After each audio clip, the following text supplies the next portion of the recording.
मैं Ghanshyam sir @Ghanshyam board model 2024 में आप सभी छात्र छात्राओं का फिर से स्वागत करता हूं। आइए मेरे प्यारे छात्र छात्राओं, साइंस का एक महत्वपूर्ण प्रश्न दूसरा पार्ट देखते हैं। देखिए प्रश्न कह रहा है, एक आदर्श वोल्ट मीटर का प्रतिरोध क्या होता है। तो आप लोग याद रखिएगा, ये बहुत ही इंपॉर्टेंट क्वेश्चन है। एक आदर्श वोल्ट मीटर का प्रतिरोध जब भी पूछे तो आप कहेंगे सर अनंत होता है। याद रखेंगे आप, एक आदर्श वोल्ट मीटर का प्रतिरोध क्या होता है, अनंत। दूसरा क्वेश्चन है, कैल्शियम का परमाणु द्रव्यमान कितना होता है। तो याद रखिएगा, कैल्शियम का परमाणु द्रव्यमान 40 ग्राम होता है।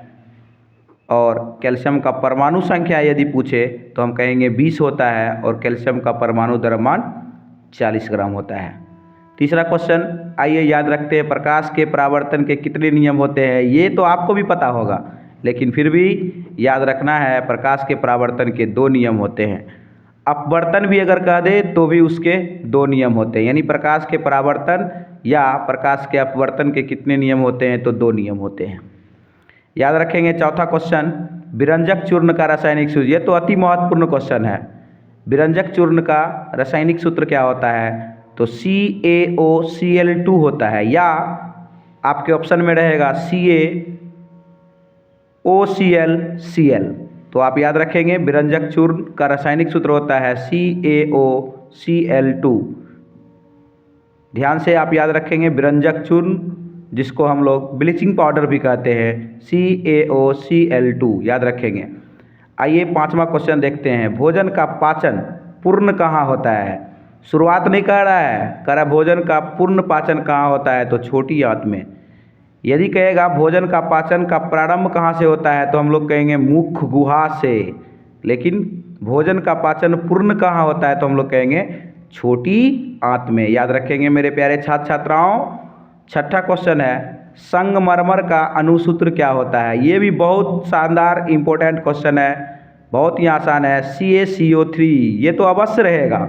संगमरमर का अणुसूत्र, संगमरमर या कैल्शियम कार्बोनेट, ऐसे भी पूछ सकता है, संगमरमर या कैल्शियम कार्बोनेट, जिसका सूत्र होता है CaCO3।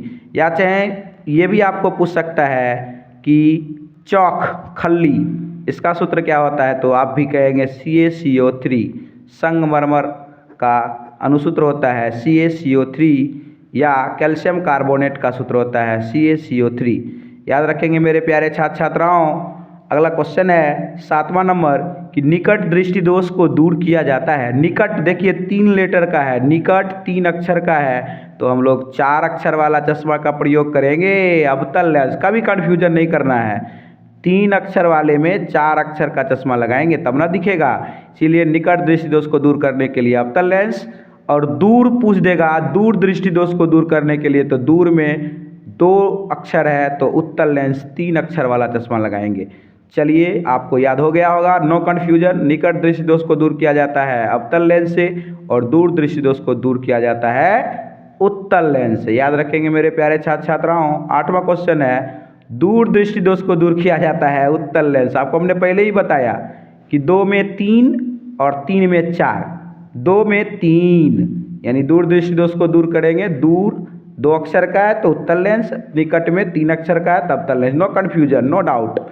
8 नंबर क्वेश्चन आप याद रखेंगे हमेशा। 9वां नंबर क्वेश्चन है, यदि वस्तु को अवतल दर्पण में फोकस पर रखा जाए तो उसका प्रतिबिंब कहाँ बनेगा। याद रखेंगे आप, फोकस पर रखेंगे अवतल दर्पण में तो प्रतिबिंब अनंत पर बनेगा।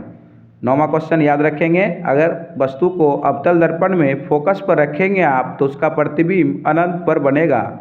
10वां क्वेश्चन है, सार्वजनिक ऊर्जा का वाहक किसे कहा जाता है। तो सार्वजनिक ऊर्जा का वाहक एडिनोसाइन ट्राइफॉस्फेट यानी ATP को कहा जाता है। याद रखेंगे मेरे प्यारे छात्र छात्राओं, सार्वजनिक ऊर्जा का वाहक ATP को कहा जाता है, जिसका पूरा नाम होता है एडिनोसाइन ट्राइफॉस्फेट, यानी फॉस्फोरस के 3 परमाणु होते हैं। ये भी कभी कभी पूछ देता है। याद रखेंगे आप, सार्वजनिक ऊर्जा का वाहक ATP को कहा जाता है। ATP में फॉस्फोरस के कितने परमाणु, तो फॉस्फोरस के 3 परमाणु होते हैं। याद रखेंगे आप। 10वां क्वेश्चन। इस तरह से मेरा ये पार्ट अगर आपको अच्छा लगे तो आप लाइक शेयर जरूर करें।